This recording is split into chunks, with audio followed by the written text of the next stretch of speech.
지난 22일 오후에요. 부산의 한 자영업자인 60대 남성이 문자 메시지를 하나 받습니다. 택배 주소가 잘못됐으니까 이걸 정정해달라라면서 인터넷 주소인 URL이 하나 옵니다. 이 남성 의심 없이 이걸 눌렀습니다. 요즘 택배로 물건을 많이 주고받기 때문에 당연히 내가 시킨 택배려니 했을 겁니다. 그런데 이 60대 남성이 해당 주소를 눌렀을 때는 별 문제가 없었는데 이틀 뒤에 갑자기 휴대전화가 아예 먹통이 됩니다. 저희 아버지가 8월 22일 날 저희 어머니 약을 받을 게 마침 있었는데 그때 마침 문자로 택배 주소를 정정해달라는 문자를 받으셨대요. 평소에는 URL이나 이런 거를 전혀 클릭을 안 하시는데 마침 상황이 맞고 그래서 별다른 의심 없이 누르셨던 것 같습니다. 그 이후에 어떤 일이 일어난 거예요, 최진봉 교수님? 어떤 일이 일어났냐면 스매싱이 일어난 거죠. 결국은 이 범죄자들이 정보를 빼가게 된 거예요. 휴대전화에 있는 모든 정보를 빼가게 된 거죠. 왜냐하면 이제 URL을 누르게 되면 그 휴대전화의 모든 정보를 조정 가능하게 되는 거거든요. 어머 세상에. 예, 그러니까 멈추게 되는 휴대전화도 못 쓰게 되는 거잖아요. 그러니까 통화가 안 되게 되고 그 안에 있는 정보들을 빼가요. 근데 뭐 예를 들면 뭐 은행 관련된 정보라든지 비밀번호라든지 이런 부분이 남겨져 있을 수도 있고 자동으로 로그인이 되는 경우도 있을 수 있잖아요.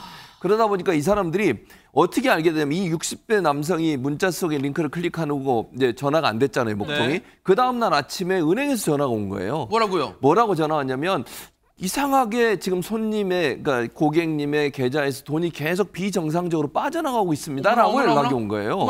근데 그 알고 봤더니 이 사람이 스마트 뱅킹으로 누군가가 은행 9곳에서 총 29차례에 걸쳐서 돈을 인출해 갔는데 이것도 더 웃긴 게 뭔지 아세요? 정기 예금에 넣어놓은 돈을 일반 예금으로 바꿔요. 그러니까 이걸 빼내가지고 일반 예금으로 옮겨놓고 그래야 뺄 수 있거든요. 정기 예금 직접 가거나 아니면 해약을 해야 되는 거잖아요. 정기 예금을 일반 예금으로 바꾸는 일까지 했어요, 거기서. 그리고 일반 예금에 들어있는 그 통장의 돈을 조금씩 빼서 총 얼마를 빼나갔느냐? 3억 8천만 원을 빼서 훔쳐갔습니다.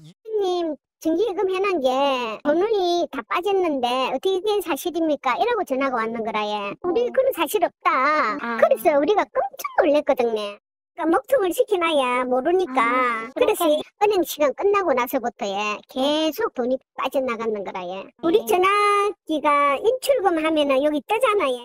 아버지가 저희 가족 부양하면서 거의 평생에 걸쳐서 모으신 돈인데 이렇게 한순간에 날아가서 좀 많이 힘드신 것 같습니다. 저는 정말 남일 같지가 않은 게 이 뉴스가 기사화되자마자 제 주변 난리가 났어요. 제 딸도 엄마 조심해라고 오고 동창도. 왜냐면 5, 60대들 되면 우리도 스마트하다면서 뭐 인터넷 폰 뱅킹에 입금했어 지금 뭐 이런 걸로 당신이 굉장히 젊고 MZ세대 부럽지 않다는 자부심을 갖고 있었는데 너무 스마트하다 보니까 의심 없이 누르다가 60대는 평생 모은 재산이거든요. 날아갈 수 있기 때문에 거듭 강조드리지만 이런 거 날아오면 무조건 누르시기 전에요. 그 전화번호, 다른 전화로 그 전화번호가 맞는지 좀 알아보셔야 되고요. 우리 스스로가 주의하지 않는 한 계속 진화되거든요. 악성 범죄는. 각성 또 각성해야 될 때가 된 것 같습니다. 그런데 앞서도 피해자분 얘기 들으셨잖아요. 보통 우리가 요즘은 이 은행이 그런 서비스까지 해주잖아요. 내 계좌에 돈이 입금되면 문자로 띵동 얼마가 입금됐으면 나가도 띵동 얼마가 인출됐으면. 그런데 최정아 기자님, 이 피해자분의 휴대전화가 먹통이 돼서 그랬을까요? 그 29차례 거액이 빠져나갈 동안 알림이 없었나 봐요, 세상에. 네, 이 3억 원이 넘는 엄청난 이 거액이 다 빠져나갔습니다. 이 피해자 남성분 그래서 총 3가지 조치를 취했는데요. 일단 25일에 뒤늦게 피해 사실을 알고 경찰에 신고를 했습니다. 그리고 두 번째로는요. 해당 은행에 이 본인 명의 계좌 지급 동결 조치를 취했습니다. 그리고 이 먹통이 된 휴대전화를 수리하고요. 세 번째로 이 신분증 분실 신고 및 재발급 까지 받았는데요.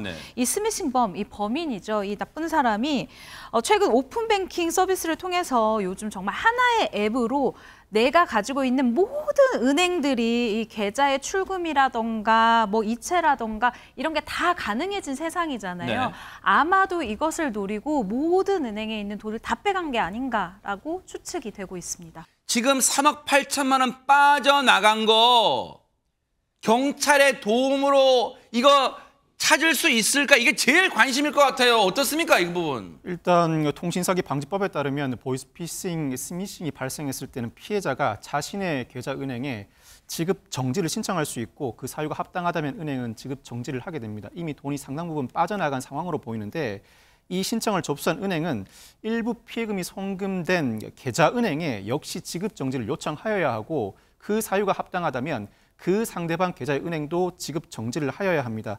아직까지 피의자가 자신의 계좌에서 돈을 더 이상 빠져나가지 않았다면 상대방 은행 계좌가 지급 정지를 하였을 것 같습니다.